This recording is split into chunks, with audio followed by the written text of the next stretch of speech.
Hay donación de un bastón, mantenimiento y remodelación de monumentos públicos de Los Leones, como son el de entrada a la ciudad y el monumento a la madre.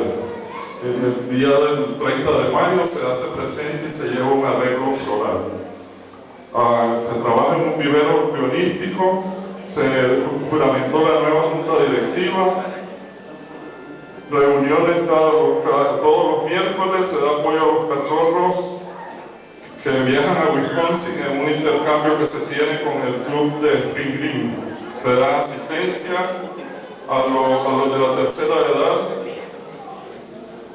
se asiste a la convención distrital y al consejo consultivo de la región B. Quisiera decirle al hermano gobernador, la región B ha cumplido con lo propuesto.